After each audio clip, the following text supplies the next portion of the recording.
Juventini, welcome to the All Juve Cast, Season 4, Episode 8. Big, massive win yesterday against Chelsea in Champions League. Did we win Hell yesterday? Did we win? Yeah. Was that a win? Oh, yeah. I think I called that for a week, didn't I? All right. Oh, that's exciting. That's exciting. I think this guy right here was 18.5%. But please, Al, start the show. We're going to start the show. Be prepared for Anthony to really dig deep today, okay? But props where props are due. He nailed it. He was at 100% confidence going into this thing, and he nailed the score bang on. I think as far as predictions go, Anthony took the week. So, yes, props where due. Everybody, yes, again, Season 4, Episode 8. Post-match on Juventus Chelsea. If you're tuning into this on the audio, get yourselves over to YouTube and subscribe to the channel. I'm telling you, we've got a lot of good stuff. We've got a lot of nice match day graphics too that to enhance our recap and everything. So make sure you get over there, guys. Wow, what the intensity of this match in the build-up, especially with no Dybala and Alvarito, and then getting a bit of a pick-me-up when we found out that Chelsea would be without Kante and Mount and Pulisic and whatnot. And it basically, I said this early on, it was turning into a chess match between Tuchel and, of course, Allegri. What does Allegri do? He comes out with Bernardeschi as a false 9, and it was just like, bang, what? And everybody's just already on him. Okay, like you could see the tweets the instant like they saw Bernardeschi, and a lot of Juventini fired up. And I was like, man, that is a ballsy move by Max, but putting a lot of faith in Bernardeschi. And all I said was, I hope the kid repays him, because that's a big call in this match. But ended up being a bit of a masterstroke. But guys, what were your reactions when you saw the false 9? For me, we actually talked about it on the match day live. We said you try and rule out Jorginho, right? And it worked to a T. What were you guys thinking on that? Go ahead, Cliff. We'll just talk about the lineup in general. 100%. I guess we'll just talk about the lineup in general, which was Szczesny, Danilo, Bonucci, De Ligt, Sandro, Quadrado, Bentancur, Locatelli, Rabiot with Chiesa, and of course Bernardeschi as that false 9.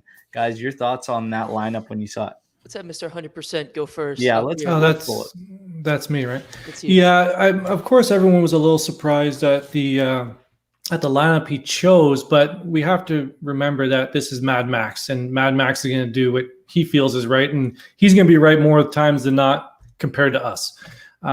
It worked out well, mainly, and we'll get into the man of the match and how everyone played, but the main thing I took away from that start was how ineffective Jorginho was in that game, because you had Bernardeschi kind of flying around that area. It really shut down that buildup that they wanted to go through Jorginho. So masterstroke, absolutely brilliant. And you could see right from the go that, the first couple of minutes, maybe a little bit of pressure, but the first 5 minutes, I knew I was right.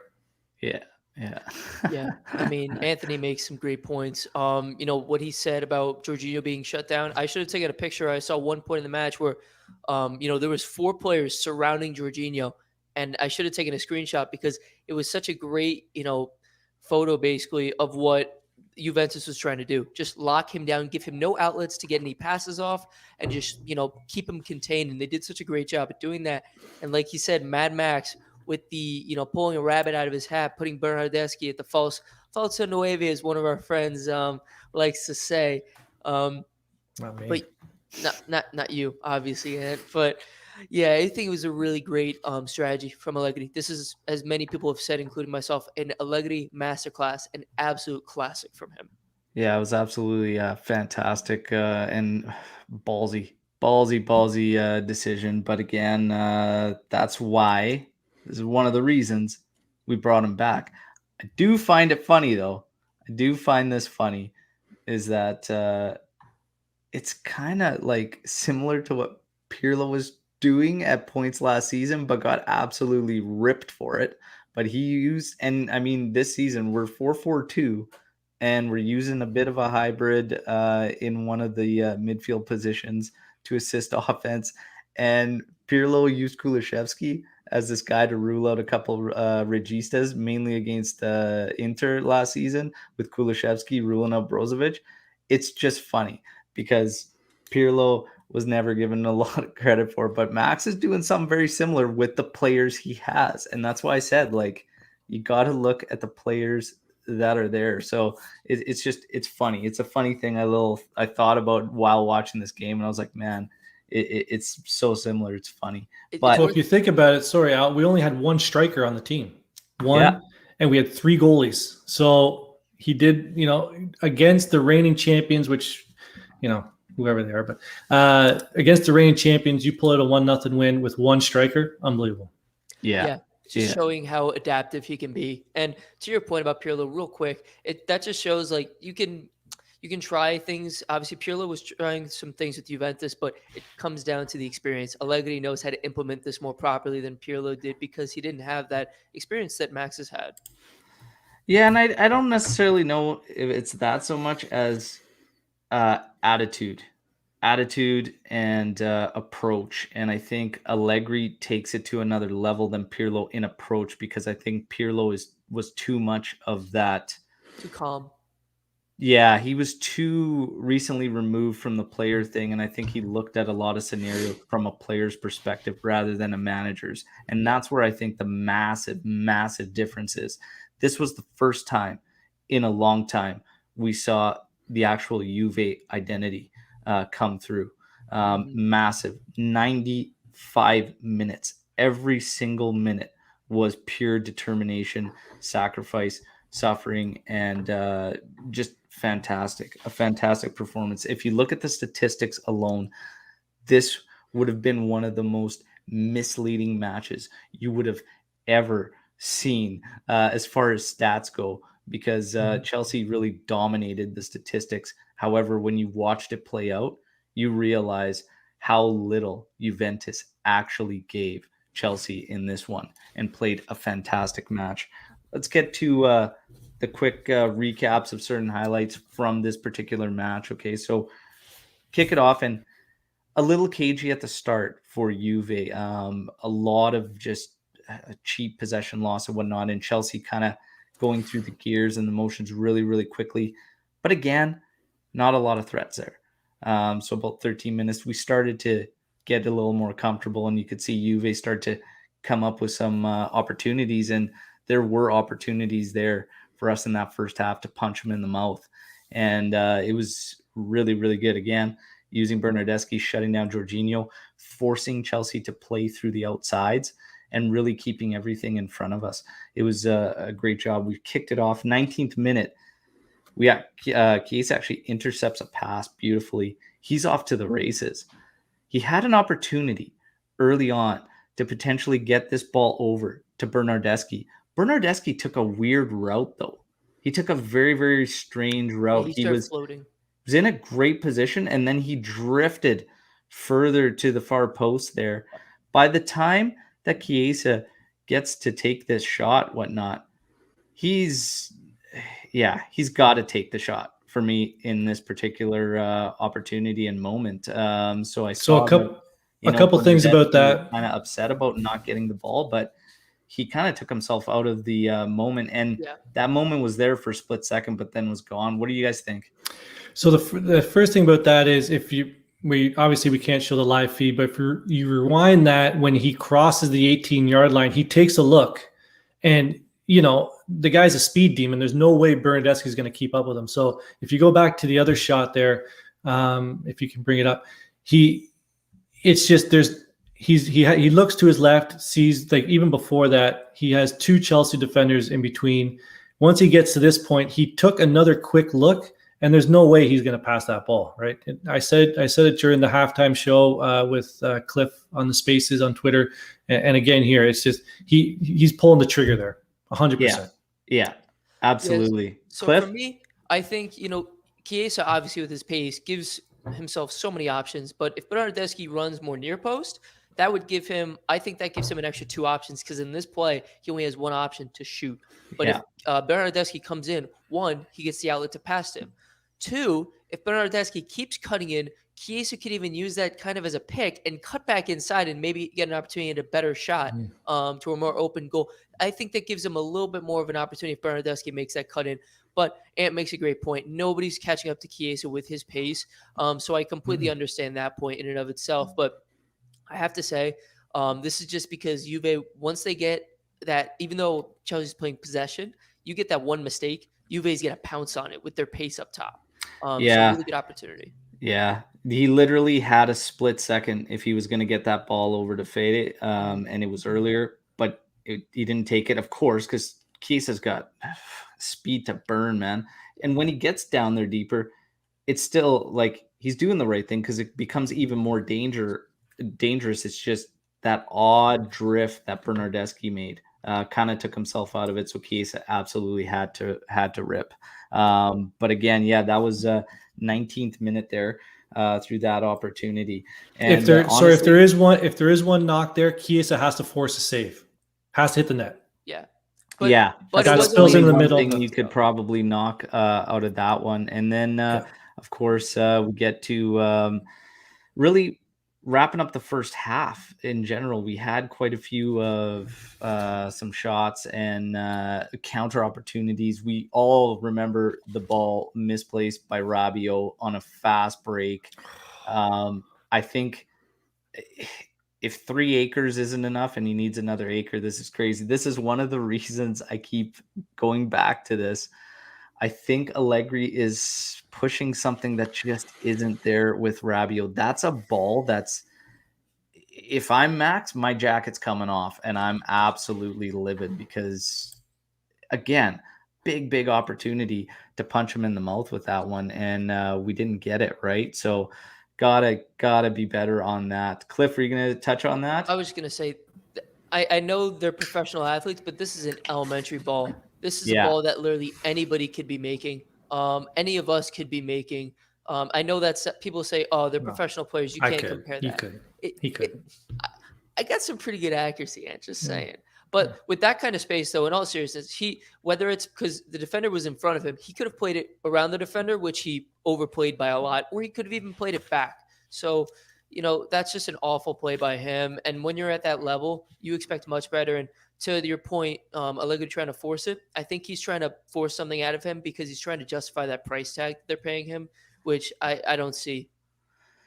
Yeah, and again, it's on his preferred left foot, as mentioned by John here, and that's the frustrating part, is that it's like optimum conditions here for this guy, and he's still making these errors. And it's Rabiot's left-footed.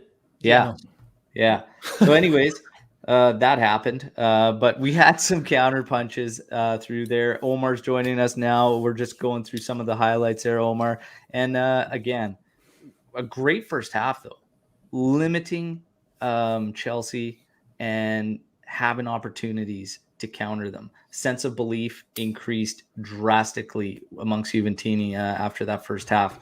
We get into the second half. Oh, man. Check that out. 45 minutes, 9 seconds.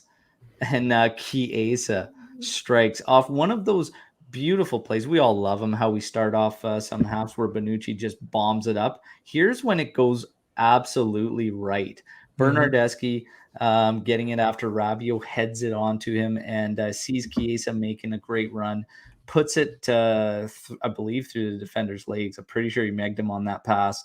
And then Chiesa slots home beautifully. 1-0. Let's go. Boys, absolutely perfect start to the second half. And you could see, man, I had mixed feelings because I was so jacked up. But I'm like, man, Chelsea's going to probably really come now. Are we going to completely shut down, or are we going to continue to try and go? Your guys' thoughts on this goal, and then how you're feeling immediately after. Well, like Pete just said in the comments, Freddie effing Church. Like it's one of those things where this guy produces magic out of absolutely nothing. And great work. So Bonucci, Rabiot, both great balls. Nice little slot in from Bernardeschi. And he had probably a window about this big to put that in because you have the goalie coming up, big paw up, defender coming into his right. That's a tough finish, and he put that right top cheese. So that was a beautiful, beautiful finish. Yeah, absolutely. Massive goal. Were you guys getting nervous that potentially we were going to shell up pretty quickly in the second half? Yeah, and we did. To be honest, we basically did. We kind of played very pragmatic in Allegri's style. We sat back and we absorbed a lot of pressure, but we also, when we had our opportunities, we wanted the counter once we were given that one or two chances. Yeah, I didn't feel it was completely shelled up, but it was pretty much a shell. It didn't get to a complete shell, obviously, until much later on and whatnot. But I didn't feel like we lost control of the match at any second. Not before the goal and not after the goal. The match went exactly the way we wanted it to go. Yeah, they absorbed pressure. They had no opportunities. The first one came at the 70-something minute, and that's after we're leading 1-0. The game went perfectly fine. Yeah, absolutely. And then you have the 62nd minute, you get a bunch of changes from Chelsea, and actually Jorginho ends up leaving the match. Jalaba Loftus-Cheek comes in, Hudson-Odoi. So you started to get a glimpse of what they were going to do, push them for it, and obviously a couple of physical guys probably start flooding the area and just trying to get something in there, trying to break through, right? Tough moment if we're going to shell up that early, but we actually didn't. Continue to counterpunch and did quite well with it, to be honest. And again, just like Omar said, never really felt too terribly threatened, right? Carry on again with Juventus getting their moments. Bernardeschi, 63rd minute, just can't find a way to put this home. So I believe it was Rabiot put the ball across. Quadrado one touches this beautifully over the top of his defender, and Bernardeschi tries to slot home with the foot, puts it completely wide. Huge opportunity to seal this thing. And unfortunate for Bernardeschi because he actually put in a hell of a shift. He scores that, he's man of the match. Yeah, 100%. Yeah, but that's where you need your striker. That's a striker opportunity to put that in. Kino Morata would have. But okay, it's the first time he plays there. It was great all match. Won't hold it against him. And it's harder than it looks. I think because he's left-footed is what was his demise on this particular one. Because it's hard to tell on this angle. He's pretty close to the spot there or whatnot. But I think if it's a right footer and they're trying to do this with their foot, they probably just smack it home laces. He's trying to get side-footed. When you watch that, it's a little bit tough. And he's going full tilt too with that D-man right on him. If you look at that angle, look how far the ball out. I mean, you can't really tell, but the ball is pretty far out from his foot. Like, you have to toe poke that. That's extremely difficult to do when you're running full speed. Yeah. There's a couple things against him here. One, he's absolutely gassed because he was substituted right after this. Two, like Omar said, a number 9 knows how to position their body in there. Not too fast, not too slow to get in the right position. The ball was a good ball. It might have been a little bit ahead of him, but I'm going to put absolutely zero fault on Bernardeschi on this one. He made it there. That's the thing. He was in position to score and he couldn't finish it. So, unbelievable. The one thing I will agree with Alex here is that he has to at least put it between the posts on that opportunity. Yeah, it's still a better chance than all of Chelsea's chances. Maybe Lukaku's would have been. Yeah, that one was probably. We'll get to that for sure. Because that's next up in the 82nd minute, and Lukaku, a glorious chance. Really, their absolute best opportunity. Probably, arguably one of the best next to Chiesa's. Really, and almost close to the same spot, whatnot. But he blasts it wide, and that one scared me. That one made me nervous there. I thought Lukaku might get one there, but. Maybe it's a mental block because we're just so used to pocketing him. But he got very, very little. I know that he finished with probably the most shots in the match, I think with 4 or whatnot. But honestly, 4 half chances at best on many of them, and nothing really threatening other than this one particular moment in the 82nd. And then we closed off with a pretty scary moment there on Kai Havertz getting a almost a pretty much free header, and it just rips right over the bar there, and we see this one out. Obviously, Chiellini had entered the match too, and he made a couple of fantastic old school interventions in which Chiellini was celebrating. It's never a beautiful classic Juve performance without seeing that celebration in the defensive phase as well. But boys, we finished this one out. Fantastic victory. We're going to get to all our summaries here. We're going to start talking about some man of the match scores and whatnot.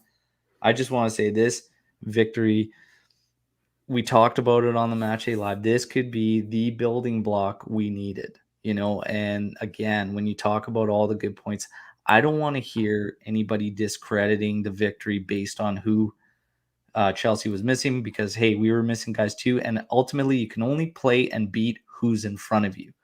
Juve went out and did that. Our coach, he made all the right decisions. He made a very big decision with Bernardeschi as a false 9, and Bernardeschi repaid him. The entire team, each and every player, sacrificed, suffered, showed grinta, pure determination. This had all the elements of an actual team performance. Absolutely massive. I couldn't be happier with this victory. And I loved everything about this performance from Juventus. Let's get to your guys' summaries. We're going to kick it off with Omar, who joined late. Go ahead, man. Well, it was a great match. A lot of the points I pre-match were, how to say, I don't know. I was wrong about a lot of things, and I always love being wrong when I predict this type of stuff. And credit to Anthony, who was always 100% sure we're going to win. It's really hard to pick someone to be man of the match because everyone was on their A game today. Everyone. And, you can look for certain small things like the Rabiot pass or the Burnham miss, but evidently we won, so nothing was too critical. And do we do man of the match right now? Do I pick my man of the match and flop of the match? Well, we're going to get everybody's summaries first before we get to man of the match. Okay, so I really enjoyed this match. We showed once again we're here, and don't look down on us. We're still here. We still have fantastic players, and we can win any team on any given day. Absolutely. Cliff? This brought me back to some of the old days of Allegri. This was such a classic performance. And I honestly got goosebumps at some points because when we were defending and there were good chances, I was like, wow, Juve actually shut that chance down really quickly. This is giving me, this looks like the ghost of Juve's past, of how they used to play. And honestly, I just want to give such a shout out to Bernardeschi, putting in a shift. Locatelli, who quietly played a phenomenal match, was so strong. And even Bentancur made some really critical tackles. So he deserves a lot of credit. That midfield looked pretty solid. Obviously, we didn't hold as much possession, but we weren't expecting to. We were expecting Chelsea to get the majority of the possession, and we were fine with playing on the counter. And it worked to our advantage. And this could be, like you said, a building stone. Going forward, maybe Allegri decides to play this way in Serie A, very pragmatic. We don't know, but with the team he has right now, if they play like they did today, it could bode very well going into the rest of the season. Absolutely. Great points there, Cliff. And Anthony? So, of course, I was 100% correct. And I'll give you a little bit of background as to why I knew that. Where's that mute button? Yeah, but hey, people want to know the genius, a little bit of a peek behind the curtain. You have a team coming in that played 4 of their last 5 games at home. And that 5th game was basically still in London. You have a team coming in. You have an English team coming into Italy, as a favorite. That's going to fuel the Italian team's fire. You have an Italian team who just scored 6 goals in 2 games. They're lifting each other up. Bonucci's article the other day, if you read it, he's talking about how they're trying to, like, to Cliff's point, exercise the demons of Ronaldo past, right? So obviously this was going to be a win. But getting specifically to this game, there was a couple things that really stood out. 7 block shots.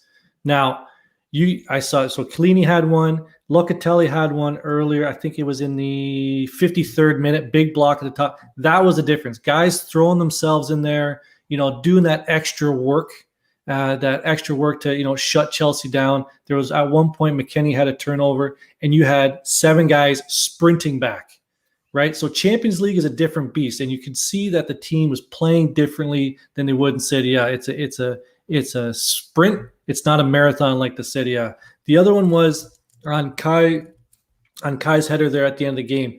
Bonucci jumped in front of him.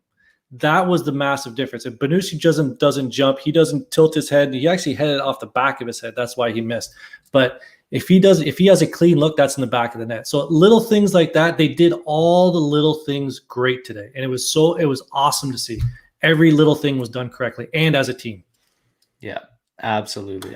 Great points by everybody. And it was fantastic all around. We see the comments in here coming in on naming so many players really that put in a great performance. And this is the thing. You want to pick a man of the match.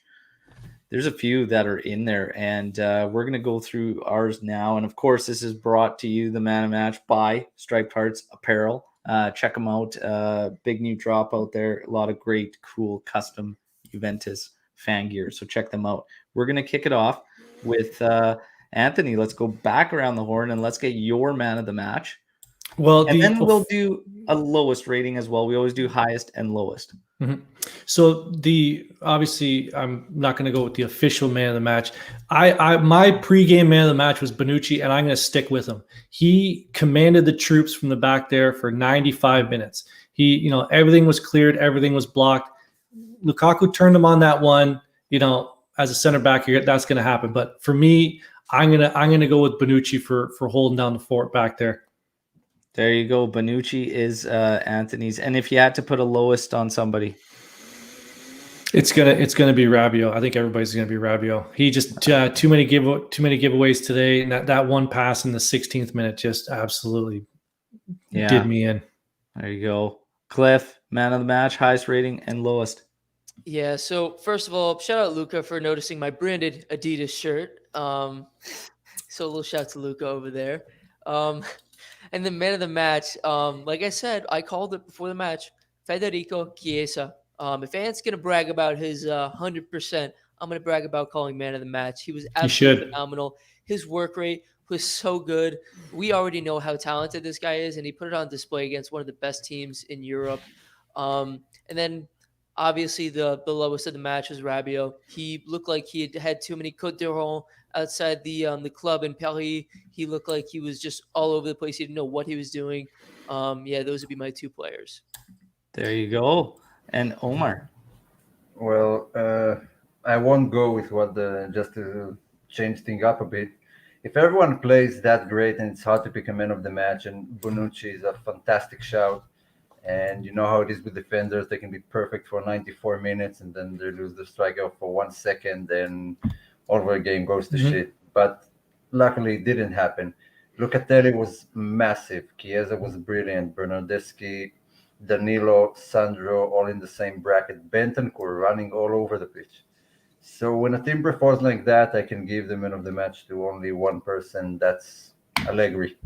Sometimes managers win you matches, and that was definitely an Allegri match without his 2 biggest and best players winning against the European champions. It wasn't an individual performance by anyone. It was a team performance, and that came down all to Allegri. There you go. You absolutely stole mine. So thank you for that. Again, Omar's going to end up going behind my rotation because it's just unbelievable. He always does this. No, that's great though. Allegri, massive influence. His best rated match by far since the Allegri 2.0 era, and rightfully so. But we knew he was going to take some time. It was going to take some time, get comfortable, work out substitutions and whatnot. he pulled all the right strings in this one. As far as the players go, Locatelli, again, just massive performance. I think we found a trend in regards to his game ratings, right, Anthony, where they're actually increasing each match with Locatelli. Chiesa is Chiesa. You know what you're going to get from him. It's 150% for every second he's out there. Found the massive goal. Bernardeschi just played his role to a T. I see some of the ratings that are out there on him, and I think they're a bit harsh. Again, if he bags that one, he's in the discussion. He's in the discussion for probably taking it as man of the match. Rabiot was probably the most frustrating one out there, but he still, again, he gets to that header that gets it to Bernardeschi, which ultimately leads to Chiesa's goal. He also plays a beautiful switch ball to Cuadrado on that opportunity that we were saying Bernardeschi needs to at least put it between the posts. So even our lowest rated player had moments where he impacted the game, and it could have sealed it for us too. So this was an incredible performance. Szczesny had massive command in the area. Massive command yesterday. Very, very impressed with Szczesny there. Loved it. De Ligt deserves a shout. De Ligt was massive. Bonucci was massive. Also, Danilo quietly also had a very, very clean match. This was fantastic from ultimately just a fantastic team performance. Allegri man of the match, Chiesa man of the match, Bonucci, De Ligt, give it to the entire team. Okay. Fantastic. But one thing to add on to what Cliff said, this was Bentancur's best match of the year. And that's a bad thing because it's hidden by how the whole team played. But this was the best game I've seen him play in a long time. Yeah, and the thing with him is that he just doesn't put them together. Because if I think back even to the previous season, like he had some matches where you were like, man, that is brilliant from Rabiot. But then again, the next one, it's like a dud, and then all of a sudden that's fresh in your mind, and you're like, oh, this guy. Honestly, though, the only thing I think the only problem is his loss of possession. I think that is just his biggest weakness. If he just receives the ball, passes it back, quick to 1-2 touches, I think we talk about Bentancur in a much more positive light. If he just releases the ball a little bit quicker once he receives it, like don't do anything special, just hold possession. Yeah. This is interesting too for man of the match. Chiesa scored in 4 consecutive Champions League matches, equaling Del Piero's record for Juve. That's massive from this kid, man. Sky's the limit, really. Again, I do agree when Allegri said there's some things to clean up, but this kid is unbelievable. Good night to Rob, who's in Australia. Always shows love to the channel and everything. Have a good night. He'll be sleeping easy tonight. Boys, I want to talk about this victory and a couple things in the aftermath. And is there anything off of that one to really build off of in terms of some player personnel utilization, or was this just a one-off? Like, for instance, Bernardeschi, who we've now seen play everywhere other than center back and goalkeeper. Is still maybe a better role for Bernardeschi? Like, is there anything to build off of this one, or is it strictly getting the job done with what we have at the moment? How do you guys feel about that in particular? And let's kick this one off with Omer. I think Chelsea's game plan kind of played to our advantages. So Bernardeschi's job wasn't as hard as it might seem. He needs to basically keep an eye on Jorginho the whole time and drop back, get the ball, and pass it either to the right or the left. If it was a different game that we need to control and we need a goal and we're pressing the opposition, then I still don't think he's the right man for that position. But Allegri did brilliantly by choosing him. He's still a workhorse and he did his job perfectly. I have no complaints. And when you leave spaces and you have a player like Chiesa and you play with a 3-man back line and 2 of them go forward all the time and the third one stands on the halfway line, then that's playing to our advantages. If we had another, I don't know, throw in Dybala or Morata, someone that gets up quickly and passes the ball and knows how to keep it, then we might have won even by a higher number. But I'm not sure they would have kept Jorginho as well as Bernardeschi. So that was a right call for the right match by Allegri with the personnel it chose. Yeah, absolutely. Cliff, do you think anything build off there, maybe with Bernardeschi in particular? I think this just proves that like he needs to get more playing time. I think I've always said like we always banter about him, but the technique is there, the ability is there. It's just putting it together consistently. He's definitely well suited, I think, at that false nine or a cam role. I think that's his best position. He can play out wide to the left if need be, but I prefer him actually as a cam if we could. But formation wise, I don't think it really fits with what we're doing. So false nine could be something, from here, here and there we see him. But I think it's important to note for the next fixture, I think we'll see a very similar style from Allegri, but I think we'll actually press more because we'll be away. So I think we'll see him want to go out in the attack a little bit more and press Chelsea, just to push a little bit more and try to get that early goal compared to now. So yeah, I think those are kind of my main points, and I think Bernardeschi really put in a shift. So I'm really happy to see him coming on lately. There you go. And Anthony, what do you think? This is a one. No, this is a one-off. So I'm gonna look at the team here. So it's a one-off, and that's why Max is the right coach, because he's not looking at the next time we play Chelsea or the Inter game at the end of October. We got Torino coming up next, and these are the players I have. How do I deploy these players for this Saturday? Big win. That's three wins in a row, right? 3 wins in a row, 7 goals.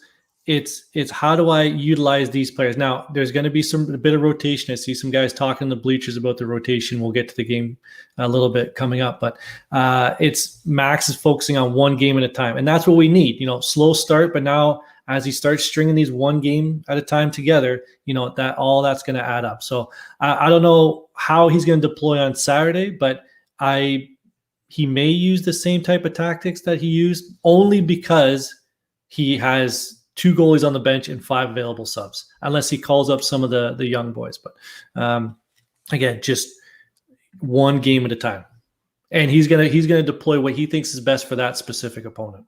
Yeah, and Louis coming in here saying Berna's best quality is his versatility. You use him as you need him. As you know, he's a guy who will come in, do what you ask, not complain, and put in 100%. No point locking him to one place. The only counter you could probably say in this is that Kulishevsky's been so hit and miss, and Berna's there's quite a drastic difference in Bernardeschi in that cam role, I think, even when you've seen it with the Azzurri, the odd time that he plays it, right? And there's a big difference there for him as a player. So it might be an alternative there. And Kulishevsky again is a guy that we're just waiting for to get comfortable in a role and be able to excel in it.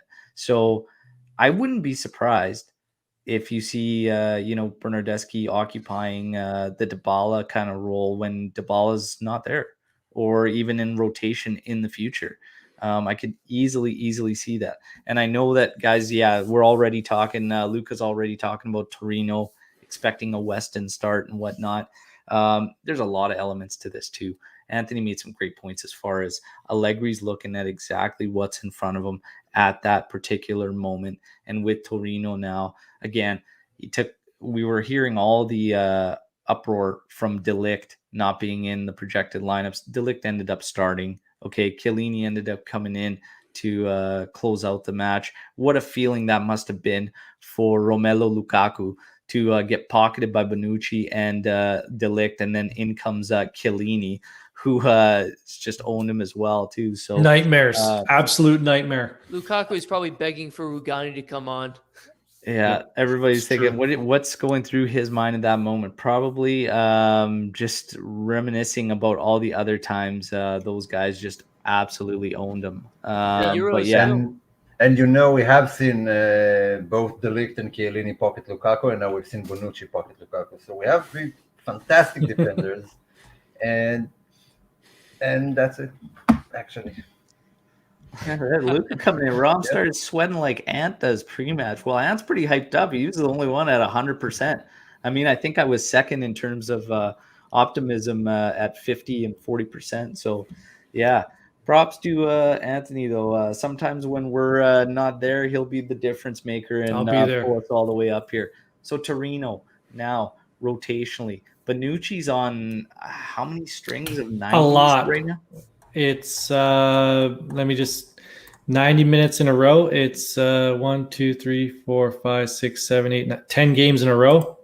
Yeah, including national team. I think he got a rest in one of the nationals. Yeah, it's at least 8. It's a lot. Yeah, we haven't talked about his run forward, and he does that quite a lot. As of late, he picks his chances to suddenly run forward. And he had an opportunity in this one. He was running at the D line. You're just like, what is going on? I think I even saw a step over. It could have been a trip, but I don't know. It was interesting.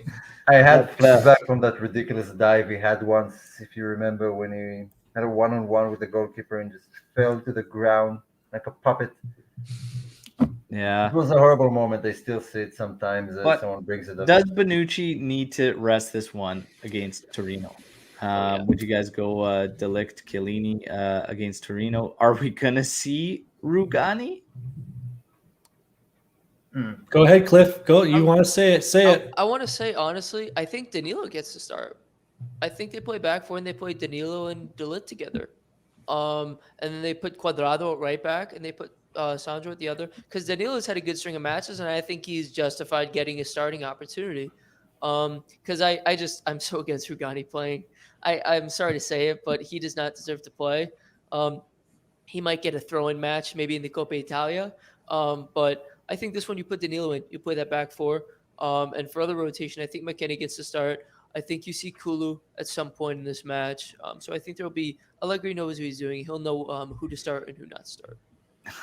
Yeah, I kind of think the way Chiellini is handled is fantastic because he's in the rotation. He does get minutes, and after last night, he can definitely start and play against Torino. So I think Chiellini is a lock, and De Ligt is a young guy. He's not on a 10-game and 90-minute streak. So Chiellini, De Ligt is perfectly fine. Rugani can stay at home. Yeah. And what do you think? This is a tough one because you have a derby opponent who always plays up to your level. But you also have an international break, a 2-week international break following it. So it'll be interesting to see what Max does. I think a lot of players are going to say, like Bonucci's going to say, I'm good to go. I probably won't be playing with the national team, or he'll probably get rest there. So just I'll play. I'm good to go. You're going to get a lot of players pressuring the coach to say I'm good, or pressuring the medical staff to say I'm fine. But if he's going to be shut down, I wouldn't be surprised if he's shut down. I would shut him down for this game because Torino will always play. I think Torino stinks. We had a conversation about this in the after-hour spaces last night. Oh, they got a new coach. Oh yeah, if you have a sandwich with dog shit in it, it's still a dog shit sandwich. So it doesn't matter what kind of bun you put on there, what kind of coach you have. They're still terrible, but they're going to play up to your level. I disagree. I don't think they're terrible. Juric is a great coach. Juric is the reason why we're in the Champions League right now. Faraoni deserves to celebrate with the rest of the team. And he made like they're one spot above us in the table with 8 points, and they had Belotti for 2 games of the season, and they still managed to gather 8 points somehow. And this was a team that was almost relegated last season, so there's a big improvement, and they play better. And Juric is a tough coach. Verona was always a tough match against him. He knows how to shut things down, and it will be a reverse picture from what we saw against Chelsea. We'll be the one dominating, and Verona will be Torino will be the one countering, and they did it pretty good up until now. Al, we actually have some breaking news. If you don't mind me saying, I wanted to add in. I'm hearing from some reliable sources that I do have reliable sources in via Twitter and whatnot that Barcelona, if they make the switch from Coman, they're strongly considering Andrea Pirlo as an option right now to replace him. What are we thinking, guys? I don't want him to go there. Sorry, what was that, Omer? I don't want him to go there. The club is in shambles, and everyone who goes there just sets himself up to fail. I think Pirlo did well, to be honest, all things considering, for first time as a manager. But I think, again, pay your dues, man. Pay your dues before making that jump again. Be absolutely sure. I would have loved to see him still amongst the ranks in the Juventus system, and potentially being thing. The way it was all rushed and everything was so bizarre. But yeah, if he goes to Barcelona, like whatever is what it is, right? But yeah, I don't know. All right, just wanted to throw that in there.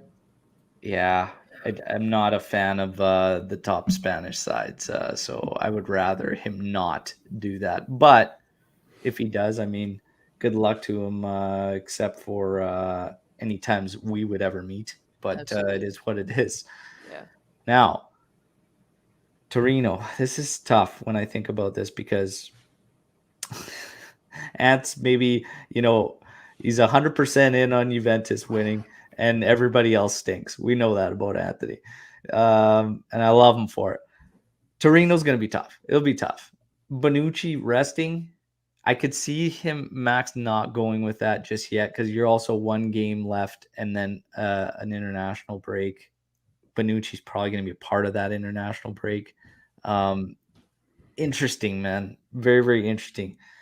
I don't want to see Rugani on the pitch. I agree. I think if he plays, it's Copa, some certain Coppa Italia matches. That's about it. Danilo slotting over in the center back again. I don't think it's necessary having the 3 CBs we do ahead of him. Chiellini and De Ligt for Torino would be fine. If Bonucci has to put in another 90, the one thing about Bonucci, knock on wood too, but he stays fit. He's good physical condition for all these seasons. Like you look at his minutes, he's always up there, if not leading minutes for the past several seasons. He could deal with it. But again, a little rotation wouldn't hurt. Do Weston, McKennie, and Kulusevski get starts against Torino? In your personal opinions, would you, wouldn't you? What are you guys thinking there? Who wants to start? You want me to start? I think Weston's going to get a start. Kulusevski, Bernardeschi, he had a hot hand that game, so I think they're going to roll with him. I think they're going to roll with pretty much the same lineup, minus Rabiot being switched out for McKennie. Okay, there you go. 100% agree.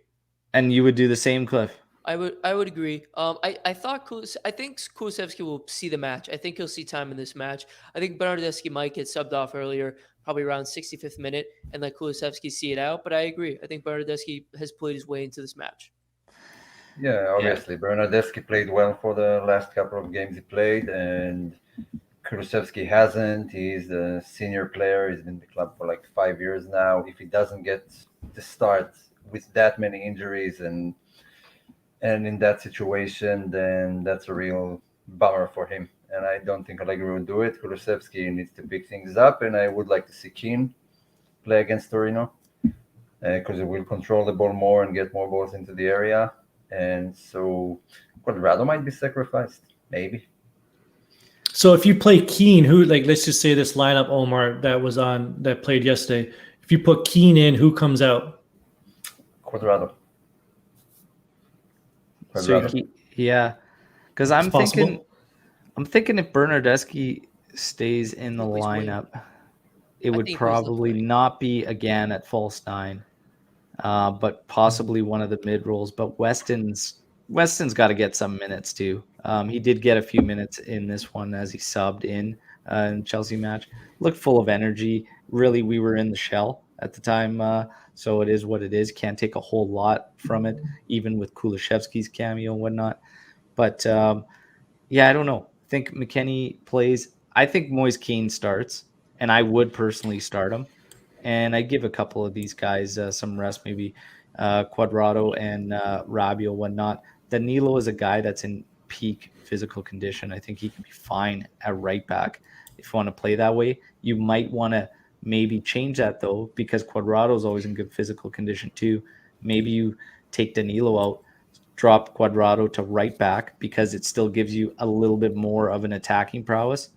If you were going to go straight at right back positions between Cuadrado and Danilo, Cuadrado gives you more moving forward. And I think we can all agree on that one. So maybe that's more. Danilo might get sacrificed. Quadrado get dropped back.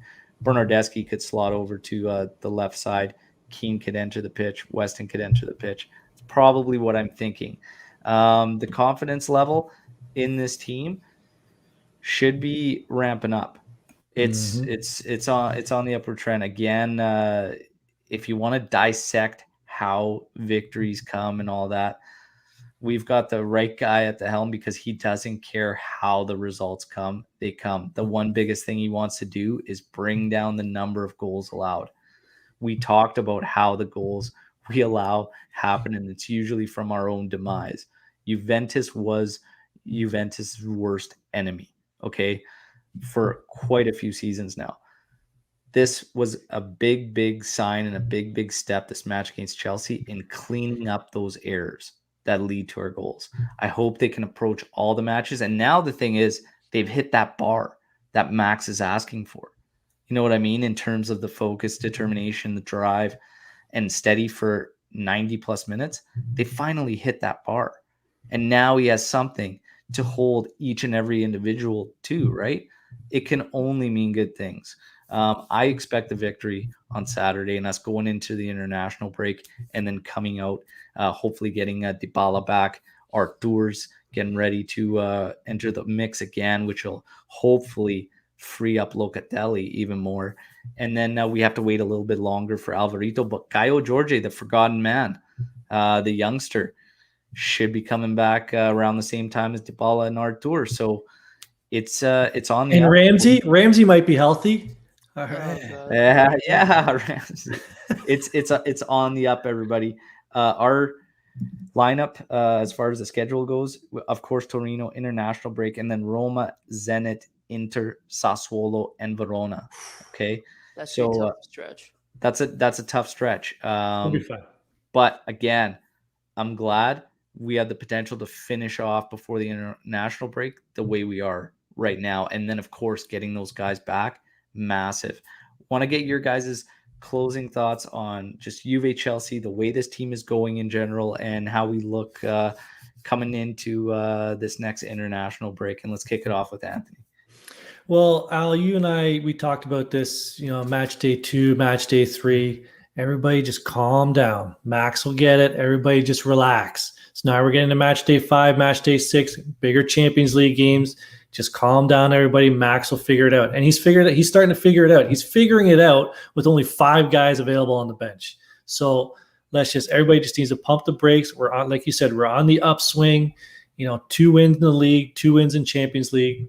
I'm not going to say we're rolling, but we're definitely on the upswing. Yeah, absolutely. Cliff? We're definitely seeing an upward trend. We're seeing a trend in the right direction from match to match. I would say, roughly each match, I've been seeing a consistently better looking team. It's slowly progressing and getting better every single match. I think this game shows that we're starting to not peak, but we're starting to get to some of the best performances that we will see from Juventus. So I think Torino, we go with the traditional 4-3-3. I think we're going to see Keane in that traditional striker position. And I think we're going the right direction. I hope we get this win in the Derby della Mole, and I think we will. But we'll get into those predictions shortly. But I'll let my boy Omer take the reins now. Well, I nothing more than to agree with you guys. We see an improvement from match to match, and if I wasn't that confident about the last game against Chelsea, I will be far more confident in the next game against Chelsea, because it'll be even better there and even more playing time for the guys and getting to know each other and play well together.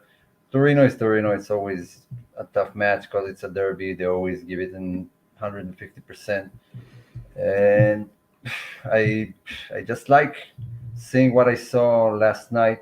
Don't always have to play like you're superior to anyone. You need to know when to pump the brakes and stay back, sustain pressure the way we did last night. And if we know the team can do that, then bring on anyone you want.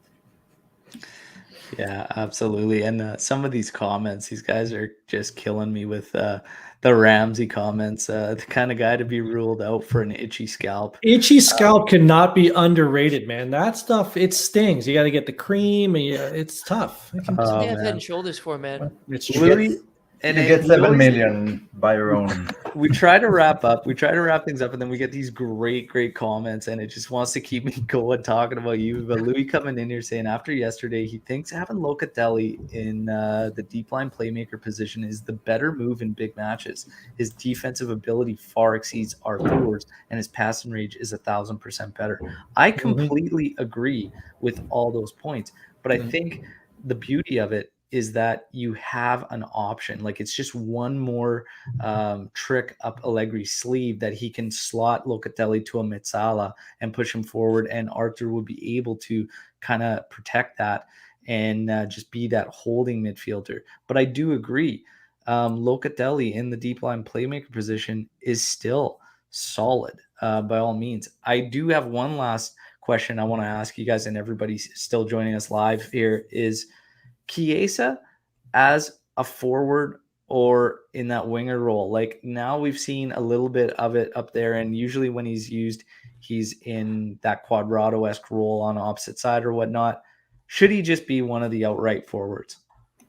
No, I don't think so. It didn't go well for him when he was at Fiorentina, playing that role, and he's not a striker. He doesn't know. Not that he doesn't know. He just doesn't hold the ball with his back. To goal, he needs the spaces. And when you play centrally, then you most of the time need to face two defenders. But when you play on the side, you only have to face one. And his one-on-ones are spectacular to watch, and he's better there. I wouldn't play him as a center forward, and definitely not a lone striker. So the wide position is his. There you go, Anthony. Up as one of the two forwards or that winger role? I was reading some statistics last night on Chiesa as both a striker and as a right winger, and he doesn't have that much data on him as a out and out striker, so it's kind of skewed a little bit. But his attacking ability, one-on-one pass percentage, dribbling is all skewed towards him being a right winger. So and you can just see it in the game, like the way he attacks that right side. He put in a great effort last night. Like, it's hard to argue not to have him as a forward, but when we have the full team available, he's a right winger or left winger. Yeah. I think I tend to agree. Still needs to be just kind of that out wide. It's you miss a few elements in there, but man, it's not a bad call in a pinch, though. I'll tell you that. Cliff. Yeah, I was gonna say Chiesa is best suited as a winger, but if the moment dictates, he has the ability to play forward. So I wouldn't be surprised if when the situation arises, I wouldn't be surprised to see him play Chiesa forward a few times this season. But as an out and out winger, he's world class. Yeah, absolutely. And Ramsey love just doesn't stop. It's signed for you. On signing his contract, he broke his hand and will be out for 6 months. There you go. All right, guys. Fantastic show, and it is International Podcast Day, and I'm just going to share the love and thank everybody for the massive amount of support that we receive. We never ever take it for granted. We're always trying to enhance the experience for you guys and do as much as we possibly can for this community. Again, we're trying to grow it as much as possible. So, as Anthony likes to say, be a friend and tell a friend. Share the podcast, share the show with Juventini. Let's continue to grow. Remember, everybody, that I started this and always held the platform open to any and all Juventini. And if you want to take part in something, if you have any ideas for new segments, shows, simply reach out because we are all about Juventus and this fantastic community of fans. Thank you, everybody, for the love. Of course, don't forget about Striped Hearts Apparel. Check them out. Proceeds go to charities, a rotating carousel of charities, and of course, some helps sponsor the show. Okay, so massive thank you to all of you again. Enjoy this massive massive victory. I will. We got a couple days. We'll get to Torino and then a nice little international break. And we won't stop for the international break. We'll bring you some Azzurri coverage, 150% like we always do. Okay. But again, fantastic match. Juve getting the job done in classic Juve fashion. A brilliant performance, one to remember, and a big, massive building block. My one closing statement will be just simple tweet I put out yesterday, and that's don't ever forget who Juventus is and what they are capable of, especially when everybody is ruling them out. Thanks everybody for tuning in. We'll be back Saturday morning with the Match Day Live, getting ready for the Derby della Mola. We'll see you all there. Forza Juve, fino alla fine. Ciao.